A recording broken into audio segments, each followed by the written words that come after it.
ಶ್ರೀ ಗುರುಭ್ಯೋ ನಮಃ. ಹರಿ ಓಂ. ವಜ್ರನಖಾಯ ವಿದ್ಮಹೇ ತೀಕ್ಷ್ಣದಂಶಾಯ ಧೀಮಹಿ ತನ್ನೋ ನಾರಸಿಂಹ ಪ್ರಚೋದಯಾತ್.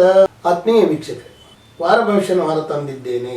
ಇದು ತಾರೀಕು 22/2/2026ರಿಂದ 28/2/2026 ಇರುತ್ತದೆ. ಇದನ್ನು ನಿಮ್ಮ ಒಳಿತಿಗಾಗಿ ಬಳಸಿಕೊಳ್ಳಿರಿ. ನೀವಿನ್ನೂ ನನ್ನ ಚಾನಲನ್ನು ಸಬ್ಸ್ಕ್ರೈಬ್ ಆಗದಿದ್ದಲ್ಲಿ ಈ ಕೂಡಲೇ ಆಗಿರಿ ಮತ್ತು ಬೆಲ್ ಬಟನ್ ಒತ್ತಿರಿ. ಇದರಿಂದ ಮುಂದಿನ ವಿಡಿಯೋಗಳು ನಿಮಗೆ ನೇರವಾಗಿ ತಲುಪುತ್ತವೆ.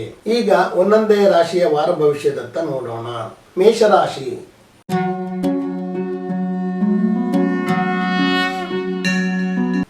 ಕೆಲವೊಂದು ಕೆಲಸಗಳು ಆಗಿ ನಿಮ್ಮ ಮನಸ್ಸು ಸಂತೋಷವಾಗಿರುತ್ತದೆ. ಆದಾಯವು ಸಾಮಾನ್ಯ ಗತಿಯಲ್ಲಿರುತ್ತದೆ. ಹಿರಿಯರ ಮಾರ್ಗದರ್ಶನ ನಿಮಗೆ ಒಳಿತನ್ನು ಮಾಡುತ್ತದೆ. ಆಸ್ತಿ ಕೊಳ್ಳುವ ವಿಚಾರದಲ್ಲಿ ಅತಿ ಆತುರ ಬೇಡ. ವಿದ್ಯಾರ್ಥಿಗಳಿಗೆ ಪರಿಶ್ರಮಕ್ಕೆ ತಕ್ಕ ಫಲವಿರುತ್ತದೆ. ನರರೋಗ ತಜ್ಞರಿಗೆ ಬೇಡಿಕೆ ಹೆಚ್ಚಾಗುತ್ತದೆ. ಕೆಲವರಿಗೆ ನರ ದೌರ್ಬಲ್ಯಗಳು ಕಾಡಬಹುದು.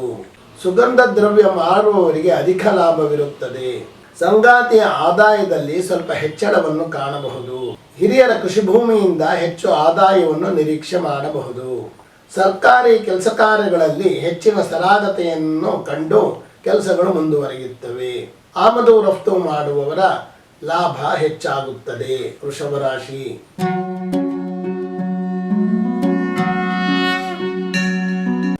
ವಾರದ ಆರಂಭದಲ್ಲಿ ಬಹಳ ಆನಂದದಾಯಕವಾಗಿರುತ್ತದೆ. ಉತ್ತಮ ರೀತಿಯ ಆದಾಯವನ್ನು ನೀವು ಕಾಣಬಹುದು. ಗುರು ಹಿರಿಯರಿಂದ ನಿಮ್ಮ ಕೆಲಸ ಕಾರ್ಯಗಳಿಗೆ ಸಾಕಷ್ಟು ಸಹಕಾರಗಳು ದೊರೆಯುತ್ತವೆ. ಕೆಲವು ಬಂಧುಗಳಿಂದ ನಿಮಗೆ ಸಹಕಾರಗಳು ದೊರೆಯುವುದಿಲ್ಲ.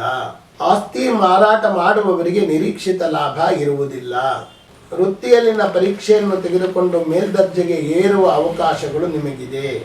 ವಿದ್ಯಾರ್ಥಿಗಳಿಗೆ ಮಧ್ಯಮ ಫಲಿತಾಂಶ ಒದಗುತ್ತದೆ. ಸ್ತ್ರೀಯರೊಡನೆ ಮಾಡುವ ವ್ಯವಹಾರ ನಷ್ಟಕ್ಕೆ ಕಾರಣವಾಗಬಹುದು. ಸಂಗಾತಿಗೆ ಹಿರಿಯರ ಆಸ್ತಿ ದೊರಕುವ ಸಂದರ್ಭವಿದೆ.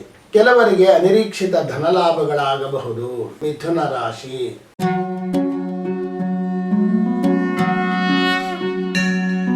ಬಹಳ ಗಂಭೀರ ನಡವಳಿಕೆಯನ್ನು ಪ್ರದರ್ಶನ ಮಾಡುವಿರಿ. ಆದಾಯವು ಕಡಿಮೆ ಇರುತ್ತದೆ. ನಿಮ್ಮ ಒಳಿತಿನ ಕೆಲಸಗಳಿಗೆ ಮಾತ್ರ ಹಿರಿಯರು ಸಹಕಾರ ನೀಡುವರು. ಸ್ಥಿರಾಸ್ತಿಯನ್ನು ಮಾಡುವ ವಿಚಾರದಲ್ಲಿ ಈಗ ಮುಂದುವರಿಯಬಹುದು. ಹಿರಿಯರಿಂದ ಹಣಕಾಸಿನ ಸಿಗುವ ಸಹಕಾರಗಳು ಇದೆ, ಸಾಧ್ಯತೆಗಳಿವೆ. ತಾಯಿಯ ಆರೋಗ್ಯದಲ್ಲಿ ವ್ಯತ್ಯಾಸವನ್ನು ಕಾಣಬಹುದು. ಹಿರಿಯರ ವ್ಯವಹಾರಗಳಲ್ಲಿ ಪಾಲುದಾರಿಕೆ ನಿಮಗೆ ದೊರೆಯುತ್ತದೆ. ಹಿರಿಯರು ತಮ್ಮ ಮಕ್ಕಳನ್ನು ನೋಡಲು ವಿದೇಶಕ್ಕೆ ಹೋಗಿ ಬರುವ ಸಾಧ್ಯತೆಗಳಿವೆ. ಉದ್ಯೋಗ ಸ್ಥಳದಲ್ಲಿ ಹೊಸ ಹಿತಶತ್ರುಗಳು ಬರಬಹುದು. ಕಟಕ ರಾಶಿ.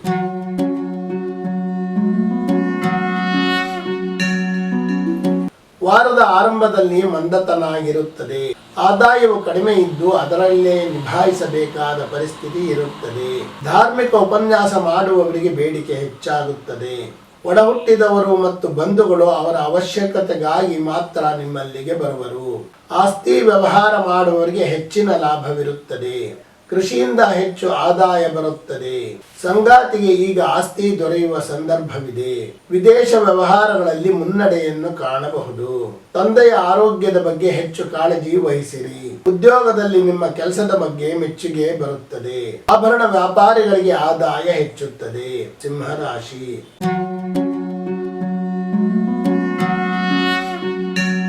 ಒಂದು ರೀತಿಯ ವೈರಾಗ್ಯತೆ ನಿಮ್ಮನ್ನು ಆವರಿಸಬಹುದು. ಆದಾಯ ತಕ್ಕ ಮಟ್ಟಿಗೆ ಇದ್ದು ಸಂಗಾತಿಯ ಸಹಕಾರದಿಂದ ಅದನ್ನು ಹೆಚ್ಚು ಮಾಡಿಕೊಳ್ಳಬಹುದು. ಸಂಗಾತಿಯಿಂದ ನಿಮ್ಮ ಕೆಲಸ ಕಾರ್ಯಗಳಿಗೆ ಸಾಕಷ್ಟು ಸಹಕಾರಗಳು ದೊರೆಯುತ್ತವೆ. ಬಂಧುಗಳ ಜೊತೆ ಖಂಡಿತ ವ್ಯವಹಾರಗಳು ಬೇಡ. ವಿದ್ಯಾರ್ಥಿಗಳಿಗೆ ಹೆಚ್ಚಿನ ಯಶಸ್ಸು ದೊರೆಯುವ ಕಾಲ. ಉಷ್ಣ ಸ್ಥಾವರ ಅಥವಾ ಬೆಂಕಿಯ ಜೊತೆ ಕೆಲಸ ಮಾಡುವವರು ಹೆಚ್ಚು ಎಚ್ಚರ ವಹಿಸಿರಿ.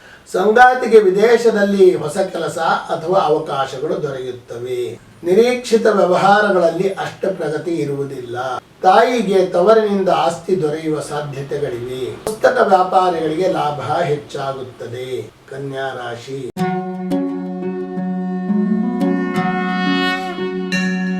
ಮನಸ್ಸಿನಲ್ಲಿ ಚುರುಕುತನ ಇದ್ದರೂ ಸಹ ಅದು ಕೃತಿಯಲ್ಲಿ ಬರುವುದಿಲ್ಲ. ಆದಾಯವು ಕಡಿಮೆ ಇದ್ದು ಖರ್ಚು ಹೆಚ್ಚಾಗುವ ಸಂದರ್ಭವಿದೆ. ನಿಮ್ಮ ಬಂಧುಗಳ ಸಹಕಾರಗಳು ನಿಮಗೆ ಹೆಚ್ಚಿಗೆ ದೊರೆಯುತ್ತದೆ. ಆಸ್ತಿ ಕೊಳ್ಳಲು ಸಕಾಲ. ಅದಕ್ಕೆ ಬೇಕಾದ ಪೂರಕ ವ್ಯವಸ್ಥೆಗಳನ್ನು ಮಾಡಿಕೊಳ್ಳಿರಿ. ಕೃಷಿ ವಿದ್ಯಾರ್ಥಿಗಳಿಗೆ ಅತಿ ಹೆಚ್ಚು ಯಶಸ್ಸು ಸಿಗುವ ಕಾಲ. ಹಾಗೂ ಕ್ರೀಡಾಪಟುಗಳಿಗೆ ಉತ್ತಮ ಸೌಲಭ್ಯಗಳು ದೊರೆಯುತ್ತವೆ. ನರದೌರ್ಬಲ್ಯ ಅಥವಾ ಸ್ತ್ರೀ ರೋಗ ಇರುವವರು ಹೆಚ್ಚು ಎಚ್ಚರ ವಹಿಸಿರಿ. ಸಂಗಾತಿಯ ಅನಿಶ್ಚಿತತೆಯ ಆದಾಯವು ನಿಮ್ಮನ್ನು ಚಿಂತೆಗೀಡು ಮಾಡುತ್ತದೆ. ತಾಯಿಯಿಂದ ಸಿಗುತ್ತಿದ್ದ ಸಹಕಾರಗಳು ಕಡಿಮೆಯಾಗಬಹುದು. ಉದ್ಯೋಗ ಸ್ಥಳದಲ್ಲಿ ನೆಮ್ಮದಿ ಇರುತ್ತದೆ. ತುಲಾ ರಾಶಿ.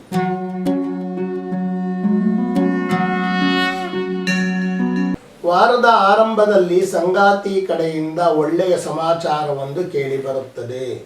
ಆದಾಯವು ಸಾಮಾನ್ಯಗತಿಯಲ್ಲಿರುತ್ತದೆ. ಈಗ ಹಿರಿಯರ ಸಹಕಾರಗಳನ್ನು ಒತ್ತಾಯ ಪೂರ್ವಕವಾಗಿ ಪಡೆಯಲು ಪ್ರಯತ್ನ ಪಡುವಿರಿ. ಕೃಷಿ ಭೂಮಿಯನ್ನು ವ್ಯಾಪಾರ ಮಾಡುವವರಿಗೆ ನಿರೀಕ್ಷೆಗಿಂತ ಹೆಚ್ಚು ಲಾಭವಿರುತ್ತದೆ. ಸಂಸಾರದಲ್ಲಿ ಸಂತಸ ಮತ್ತು ಕೋಪ ಎರಡೂ ಸಹ ಇರುತ್ತದೆ. ವಿದ್ಯಾರ್ಥಿಗಳಿಗೆ ಹೆಚ್ಚು ಯಶಸ್ಸು ದೊರೆಯುವ ಸಂದರ್ಭವಿದೆ. ವಾಯುಯಾನ ಕ್ಷೇತ್ರವನ್ನು ಓದುತ್ತಿರುವವರಿಗೆ ಹೆಚ್ಚಿನ ಅಭಿವೃದ್ಧಿ ಮತ್ತು ಪ್ರೋತ್ಸಾಹ ಎರಡೂ ಇರುತ್ತದೆ. ಕಾಲುಗಳಲ್ಲಿ ನೋವು ಅಥವಾ ನರಗಳ ಊತ ಕಾಣಿಸಬಹುದು. ನಿಮ್ಮ ತಾಯಿಯಿಂದ ನಿಮಗೆ ಹೆಚ್ಚು ಅನುಕೂಲಗಳಾಗುತ್ತವೆ. ಪಶುಸಂಗೋಪನೆ ಮಾಡುವವರಿಗೆ ಹೆಚ್ಚಿನ ಅಭಿವೃದ್ಧಿ ಇರುತ್ತದೆ.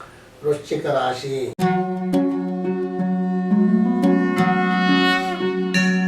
ಬಹಳ ಚುರುಕುತನದಿಂದ ಕೆಲಸ ಮಾಡುವಿರಿ. ಆದಾಯವು ಸಾಮಾನ್ಯಗತಿಯಲ್ಲಿರುತ್ತದೆ. ಬಂಧುಗಳ ಸಹಕಾರ ನಿಮಗೆ ದೊರೆಯುತ್ತದೆ. ಸ್ಥಿರಾಸ್ತಿ ವ್ಯವಹಾರ ಮಾಡುವವರಿಗೆ ಆದಾಯ ಹೆಚ್ಚುತ್ತದೆ. ಸಂಘ ಸಂಸ್ಥೆಗಳಿಂದ ಆಸ್ತಿಯನ್ನು ಪಡೆಯುವ ಯೋಗವಿದೆ. ವಿದ್ಯಾರ್ಥಿಗಳಿಗೆ ಉತ್ತಮ ಫಲಿತಾಂಶ ಬರುವುದು ಕಡಿಮೆ. ಸಂಗಾತಿಯಿಂದ ಕುಟುಂಬದ ಸಂತೋಷಗಳು ಹೆಚ್ಚುತ್ತವೆ.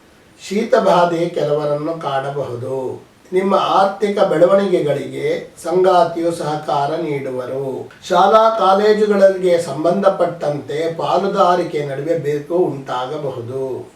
ಗಣಿಗಾರಿಕೆ ಮಾಡುವವರಿಗೆ ಹೆಚ್ಚಿನ ಆದಾಯವಿರುತ್ತದೆ. ಧನಸ್ಸು ರಾಶಿ.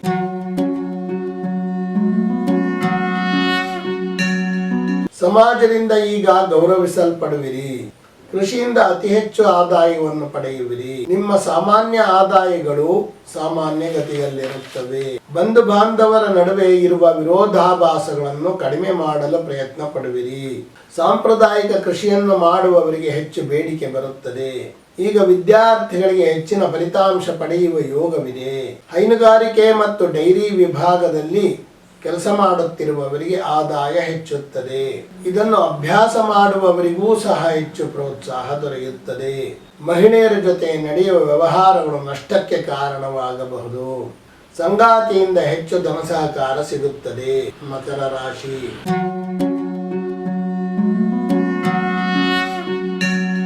ನಿಮ್ಮಲ್ಲಿ ಉತ್ಸಾಹ ಮತ್ತು ಚುರುಕುತನ ನಿಮ್ಮ ಕಾರ್ಯತತ್ಪರತೆಯನ್ನು ಹೆಚ್ಚಿಸುತ್ತದೆ. ಆದಾಯವು ನಿಮ್ಮ ನಿರೀಕ್ಷೆಯ ಹತ್ತಿರ ಬರುತ್ತದೆ.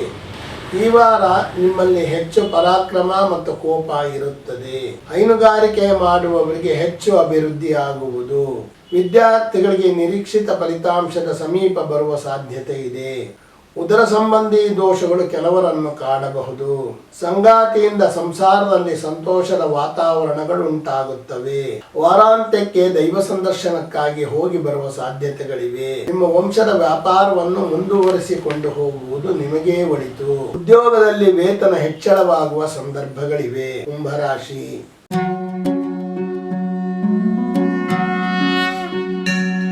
ನಿಮ್ಮ ವ್ಯಕ್ತಿತ್ವದಲ್ಲಿ ಹೊಸ ಛಾಪನ್ನು ಈಗ ಕಾಣಬಹುದು. ಹಿರಿಯರಿಗೆ ಗೌರವಗಳು ದೊರೆಯುವ ಸಾಧ್ಯತೆಗಳಿವೆ. ಆದಾಯವು ಕಡಿಮೆ ಇರುತ್ತದೆ. ಖರ್ಚನ್ನು ಹಿಡಿದಿಟ್ಟುಕೊಳ್ಳಬೇಕಾದ ಅನಿವಾರ್ಯ ಪರಿಸ್ಥಿತಿ ನಿಮ್ಮೆದುರಿಗಿದೆ. ಮಹಿಳೆಯರಿಂದ ನಿಮ್ಮ ಕೆಲಸ ಕಾರ್ಯಗಳಿಗೆ ಸ್ವಲ್ಪ ಸಹಕಾರಗಳು ದೊರೆಯಬಹುದು. ರಿಯಲ್ ಎಸ್ಟೇಟ್ ಉದ್ಯಮಿಗಳಿಗೆ ಹೆಚ್ಚು ಲಾಭವಿರುತ್ತದೆ. ಈಗ ವಿದ್ಯಾರ್ಥಿಗಳಿಗೆ ಉತ್ತಮ ಫಲಿತಾಂಶ ಪಡೆಯುವ ಯೋಗವಿದೆ. ಹೊರಗಿನ ಆಹಾರ ಸೇವನೆಯಿಂದ ಆರೋಗ್ಯ ವ್ಯತ್ಯಾಸವಾಗಬಹುದು. ಸಂಗಾತಿಯು ಹೆಚ್ಚು ಆಧ್ಯಾತ್ಮಿಕತೆ ಕಡೆಗೆ ಹೊರಡುವರು. ಹಿರಿಯರ ಸಹಾಯದಿಂದ ಕಚೇರಿಗಳ ಕೆಲಸ ಕಾರ್ಯಗಳಲ್ಲಿ ಸುಗಮವಾಗುವುದು. ವ್ಯಾಪಾರ ವ್ಯವಹಾರಗಳಲ್ಲಿ ನಿರೀಕ್ಷಿತ ಲಾಭ ಬರುವ ಸಾಧ್ಯತೆಗಳಿವೆ. ಮೀನರಾಶಿ.